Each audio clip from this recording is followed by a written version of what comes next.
let's go to the Lucky Star. We don't know what room we're heading for. Maybe I should be thinking about getting ready for combat. But I have my leather armor on.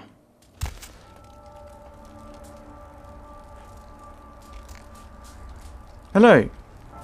Sorry, no vacancies. I'm just having a look. I'm just taking a look around. Feel free, man. This is a treasure trove of human banality. Working here, you meet lots of types, man. You get stories, you get characters, you get, like, this is the kind of place where writers go to study human behavior, man. It's invaluable. You're a writer? Writer's such a tarnished term, you know what I mean? It's like every other guy says he's a writer, right? Like, you write a letter, you're a writer, you know? It's like, what I do, that's screenwriting. Like, I encapsulate the essence of excellent film in my scripts. Oh dear. I'm like a blacksmith with pens, right? I'm a welder of montage. You're a wordsmith, a master linguist. Oh. You're an idiot. Sir Humphrey Appleby, wordsmith. You... pretentious. And I'm comparing you to Humphrey Appleby and calling you pretentious. And no one knows who that is. What do you write? Does a writer write, or does he just, like, ink the flotsam and jetsam floating in his subconscious into a 120-page piece of film genius? But, you know, most of my subconscious is filled with old horror films, so that's what I write mostly, I guess. Oh.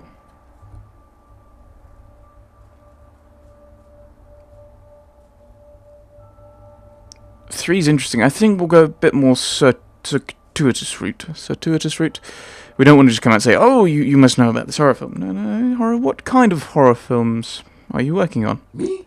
I'm, like, looking to redefine the vampire movie, okay? Like, tons of people make vampire flicks, like popular characters, but me, I'm gonna be doing the real deal. Like, not only is it gonna be scary, but it's gonna be believable.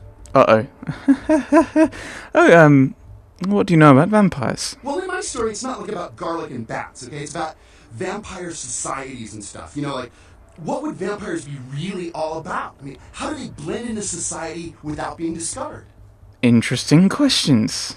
I see. Well, I must be going now. I don't want to say two, because I already have a Masquerade redemption problem, and killing this guy might get us into more problems. I see. Well, I must be going now.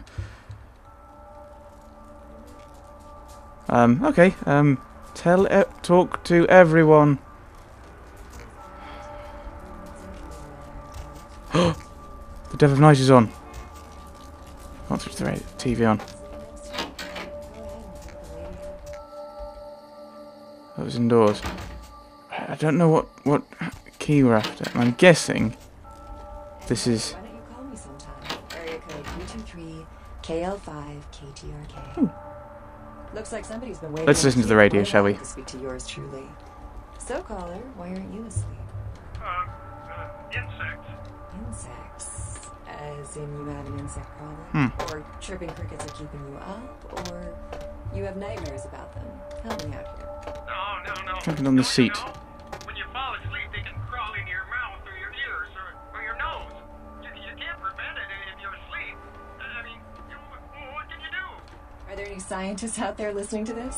I read something, I don't know where, but do you know the average person eats several pounds of insects a year? The majority of that weight is composed of roaches, ants, and spiders. Just knowing that as soon as you close your eyes, a big fat centipede is going to drop into your mouth and crawl down your throat. I can't do it.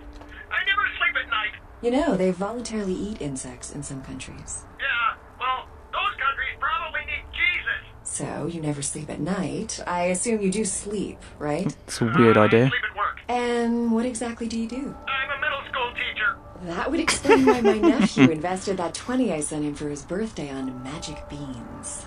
It's always good to know that the future of our country is in good hands. Oh boy. Let's see who else we got. Caller, what do you do for a living? I'm Roger. Okay, and what do you do, Roger? I'm a writer, Deb. So, have you written any movies I might have seen? Well, I actually haven't finished any screenplays yet. I see. So, have you done any other kinds of writing? Well, just some outlines right now, but... Oh, it's not him. Really good ideas for some stories that are crawling around in the old noggin. So, if you haven't really written anything, how can you call yourself a writer? Because I once fixed my toilet doesn't make me a plumber, right? Well, you see... Is there anyone in this city that doesn't call themselves a writer or actor or director?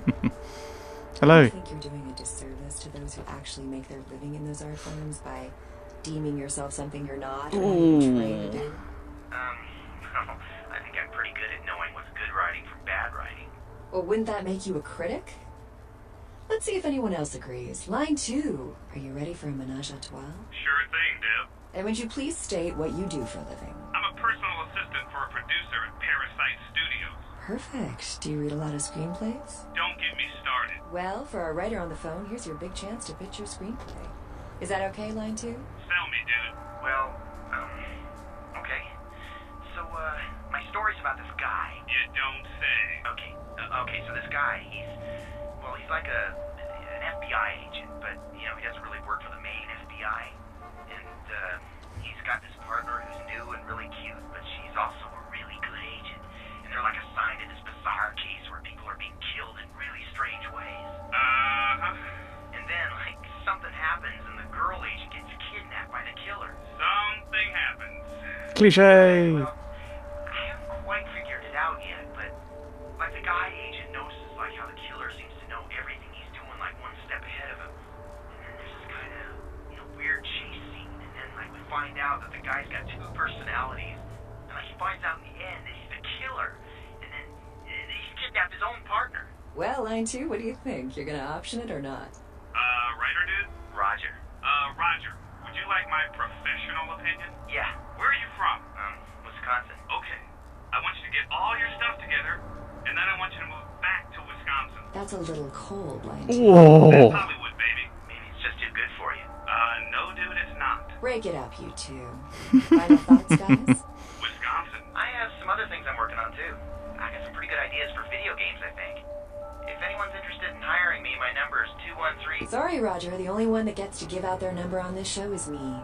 And if anyone was thinking of asking what I'm wearing, that number again is 323-KL5... What? We're gonna take a short commercial break, but that doesn't mean you can stop thinking about me. Don't go anywhere, boys. Does your penis always seem to be getting in the way? I got the last of the groceries, honey. I just need to close. Right. Oh, well, we're not going swimming here. That was interesting. I saw that twist coming. I was like, oh, he knows. He seems to know everything about the FBI. All right, what a twist. One of these rooms is going to be scary. I'm guessing there's going to be something horrible that jumps out and attacks us. No, we can't get in. Oh, that's locked. That's also locked. Oh. I'm scared. Here we go. God, my work is done. I don't.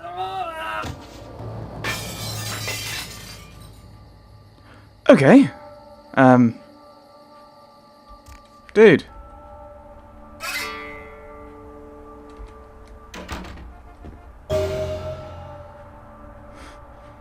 That completed a quest. Did it? Right, you finally located Muddy Mike, though you won't be collecting any bounty money as he's become the latest victim of the serial killer. Oh. Using the key you found at the last murder site, you burst into a room at the Lucky Star Motel just in time to see the serial killer make his escape through one of those really small bathroom windows. Brothers Salvage, eh? Oh, we're heading back to Santa Monica, eh?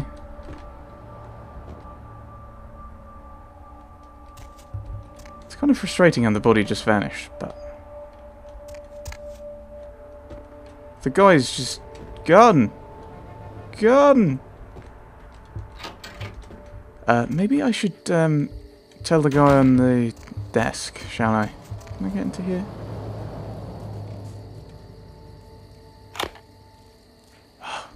Don't have the lockpicking ability yet. This one? Sorry, sir. This dressing room is for women only. You don't have to let this happen to you. Hi, I'm Dr. Fred Tuck. Don't let your penis interfere with the quality of your life anymore. Right, okay, that's this advert still going on. Right, our lockpicking is currently 4. What dexterity take to go up? That might be a thing to put up, actually.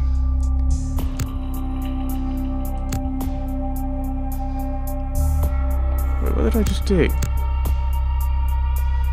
You can undo these?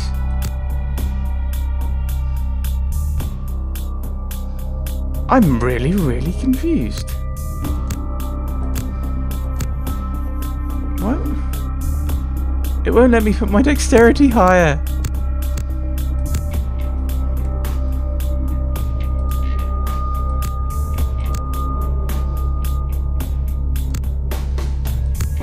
Do I currently have a bonus to my dexterity or something? Ooh. Actually, that's a thought. Ah. Light leather has an armor rating of 2, but hinders movement slightly, resulting in a -1 to dexterity. Oh, okay. Let's go back to the heavy one. No stat penalties. 5. And I can't put... Oh, I can put this up. Which I will.